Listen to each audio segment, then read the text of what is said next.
Hey guys, welcome to another episode of the DanQ review. So quickly, welcome. We are today going to be discussing Twisted Metal, the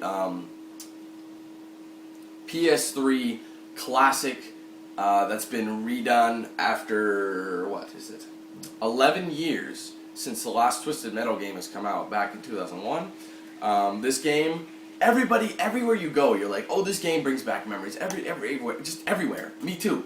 I love playing the Twisted Metal 1, 2, and so on the original PlayStation back in the day, in the 90s. And this game, well, let's see how it fares. Now, first off, let's do our summary. Twisted Metal is available on only the PlayStation 3, obviously because it's a PlayStation exclusive. It is a vehicle combat game, if you didn't know that already. And it is developed by Eat, Sleep, Play and published by Sony Computer Entertainment, or whatever they go by as their publisher for video games. Anyways, Twisted Metal. Well, I gotta say, when I first heard this game was coming out, I was instantly psyched to play it. Because back as a kid, I loved the vehicle combat genre. I loved it, like whether it be Twisted Metal, Vigilante 8. If nobody has ever heard of that series, please go look it up. My brother and I love that series, especially me. I played that thing to death. Anyway, vehicle combat, I love it. I think it's a really creative style. And the thing is, with it, there's so much carnage, and you gotta love carnage. No pun intended. You gotta love it. But anyways, let's start by looking at everything here. Okay, so when it comes down to Twisted Metal, you gotta understand this. After how many games? Yeah, you have what? This is the 6th game, not in terms of direct releases, not like spin-offs. I don't mean spin-off games, but in the sequel, this is like the 6th game. You have Twisted Metal 1, 2, 3, 4, Black, and then the new Twisted Metal. Anyways, after that many games, you can understand why it's tough to develop something new. How are you going to figure this out? You know what I mean? Like, what are you going to do to Twisted Metal that is going to really stand out from the other games? I mean, it's like you've done this before. So what are you going to do? Well, let's look at this. Graphical, huge improvement from the other games. Of course, the last game they released was on PS2, so graphics were nice to look at. There was detail in each vehicle, because each vehicle is unique. That's what I love the most. Each vehicle had their own character and personality. Unfortunately, with Twisted Metal, the thing I kind of disliked, like I said, even though the vehicles were still there and they were still unique, where'd all the characters go? Because back in the day, I don't know if you guys remember, but in Twisted Metal, each vehicle you had a unique character or driver. You know what I mean? Like, of course you have Sweet Tooth. You can't have it without Sweet Tooth. You have Mr. Grimm still, and you have Dollface. But the thing is, where is everybody else? Know what I mean? Like, there used to be a unique driver for Outlaw. There used to be a unique driver for Warthog. There used to be a unique driver for, well, pretty much everybody. And the thing is about that, so I'm going to put that as a negative for now. They took out some of the classic characters. Like, I mean, they specified it so that every character in the game, basically there's 4 gangs, and you can only drive as 4 people. You can drive as the Sweet Tooth gang, which is the clowns. You can drive as the Skulls, which is Mr. Grimm's. You can drive as the Dollface gang, which is known as just the Dolls. And you can also, eventually, you can drive as the, what's their gang called? The Holy Men, which is Preachers. And he drives, his normal vehicle is Shadow. It's also been, what did it used to be called? Because he had a vehicle, he was in the other games as well, but his vehicle wasn't called Shadow. Damn, I'm sorry, I forget, it's been a while. But anyways, I like the fact that they kept the classic vehicles. They took out the classic characters. They only have 4 classic characters in here, and that was kind of a shame. But regardless, let's move on. Let's go past that. Now, Twisted Metal has always been known as a multiplayer game. You know what I mean? You play it with your friends. You sit down. You just do crazy, just combat. That's it. They have a story mode in this game, and not only that, but it explains the backstories of all the main characters. The 3 main characters. You can't play as the creature and all in it, but he plays a role in the story. Now, you play one giant campaign of 3 smaller campaigns of Sweet Tooth, Mr. Grimm, and Dollface. And there's some sick, twisted, insanely gripping, entertaining single-player gameplay, like in terms of story mode. Like Sweet Tooth, you find out his backstory. And I didn't even know his backstory was like that. And he's a sick mother, he's disgusting. He's a homicidal maniac. And then you move on to Mr. Grimm, who I kind of feel for Mr. Grimm. I mean, he starts his own gang, he starts doing whatever because his father, well, is gone due to a freak accident. So he's been trying to, he hasn't cared since then. And then you have Dollface, who's a runway model, who is just so messed up in the head that she'll do anything to get to the top. Anything. And you'll see what I mean if you watch the playthrough. With that, the whole premise behind it was that Calypso, he's been in every single game I can think of with Twisted Metal. Calypso started this competition called Twisted Metal, and basically, you survive, you finish all his tasks, he'll grant you a wish. And the wish is up to you, and it's anything. Just be careful how you word it. That's all I can say. Be careful how you word it.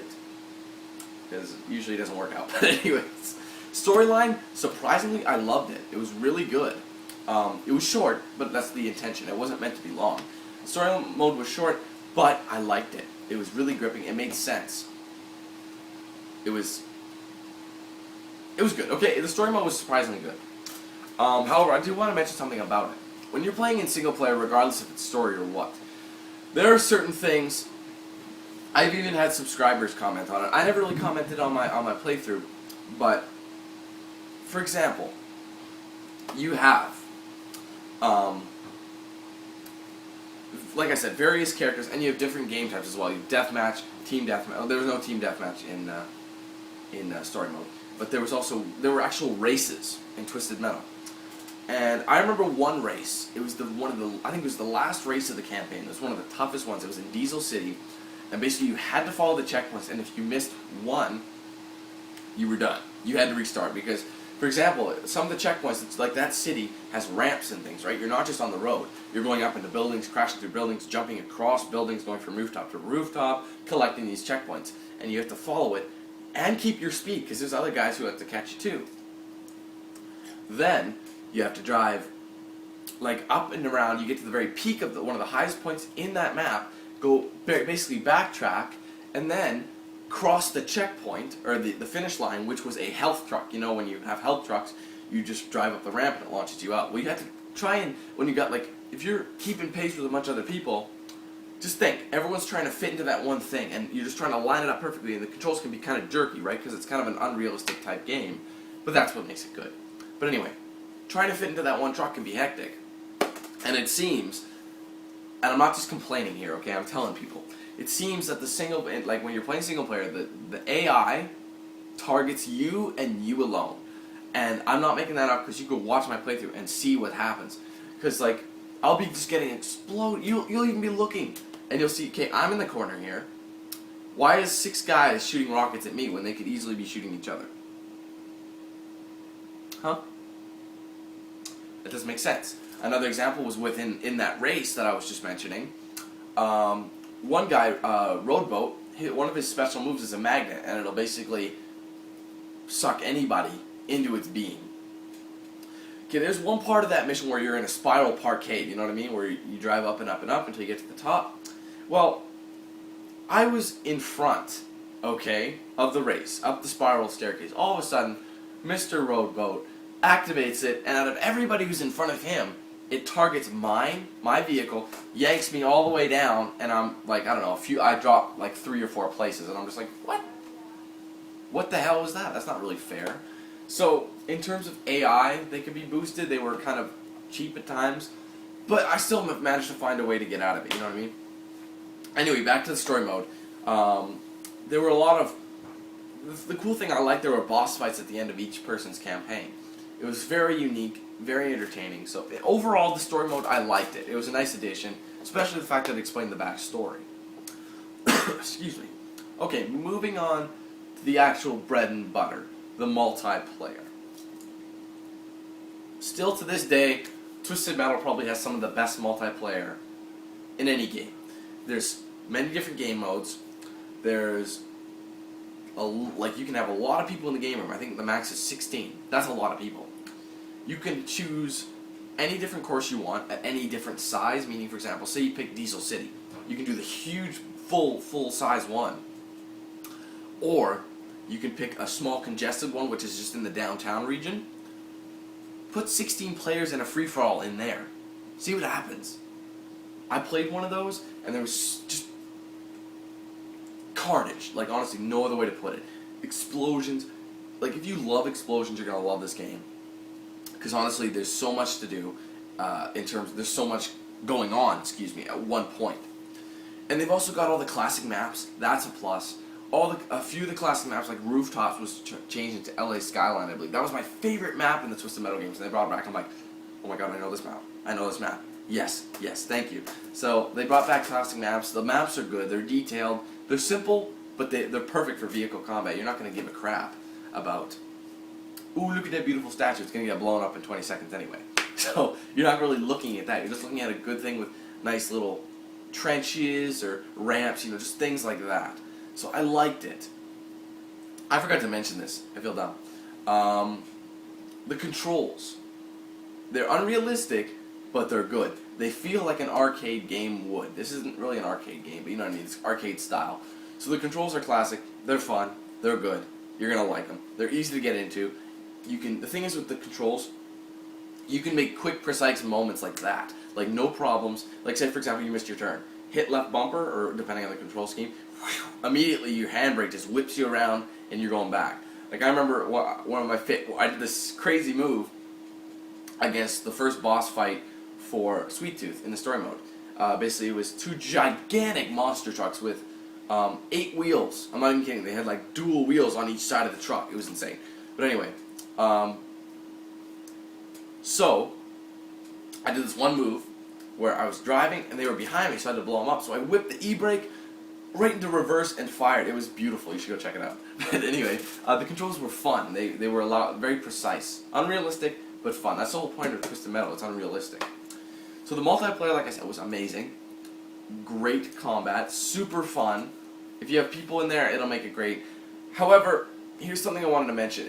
As it stands, it's very tough to get into games. Like, I don't know what it was, but you'd be at the top, the ping would be good on that game. You join it and say cannot connect. Even though the space is still empty. It would be hard to find a game. And when I did find a game, most of the time, I say about, I want to say 7 out of 10 times, the host was either sleeping or AFK or taking a shit or something, and you'd be trying to go, everyone's ready, you have a full room, and the guy won't start the damn game. You don't know what he's doing. So that was the problem. I encountered that so many times trying to connect. Hell, I even mentioned it in my first part of the multiplayer that the whole first 8 minutes of that multiplayer were me trying to get in the game. So what I did was I stopped it, joined the game, then started recording. So you don't see that, but I was like, what am I doing? Why am I recording this? It's just 8 minutes of nothing. So that was kind of upsetting. The servers need work, but the multiplayer is fun. So that's what I covered in my game. But they have challenge mode, but it's basically just more single player. So it's up to you if you want to cover it or not. But anyway, I gotta rate this game. If you look at everything, if you look at the nice graphics, the good controls, the really good storyline, you have all the classic vehicles. Actually, the problem is you don't have all of them. I'll put that with the other thing. Hold on. So you have some classic vehicles and characters. You have amazing multiplayer. You have carnage, like explosion after explosion. You have, also on the negative side, you have, well, not all the original characters are in there. You know what I mean? They picked only 4 characters to drive any vehicle, because you had specific characters for each vehicle. That's gone. At the same time, you don't have all the classic vehicles either. You have some, but there's a chunk that's missing. Like, I don't know. There's a lot. But anyway, in the single player, how the AI can be kind of cheap, and in the multiplayer, when it's a bit don't know, laggy, hard to get into games, connections need to be improved. So regardless, I did like this game. It was a great game. However, the negatives are kind of weighing it down, especially if you're playing multiplayer, trying to get in a game and you don't even touch the single player. It's really tough, and you're wanting to play the game, but you're spending like 20 minutes trying to get in a game. So that's a big down thing for it, for Twisted Metal. So I still don't really know what I want to rate Twisted Metal. It's a good game. I love it. But I think I have to rate it as it stands. Twisted Metal, a huge improvement from its superior, which actually you got in this game for free on PlayStation Network. Twisted Metal Black for free. Maybe I'll cover it. We'll see. And I'm really caught on the fence, guys. I don't really know what to rate this. I'm thinking Twisted Metal, as it stands, deserves a 7.75. Still a really good score, don't get me wrong. I don't think it deserves an 8 yet, or anything higher. Anything lower would be an insult, but 7.75 is a really good score for this game. It is a recommendation from me, because I know for a fact that they do fix servers. So if you're wondering whether or not to buy this game, I would, if I were you, because especially if you're a fan of the series, it doesn't matter if you don't have all the classic characters, the combat is still fun, and that's what the whole game is really about. So that's it for my review of Twisted Metal.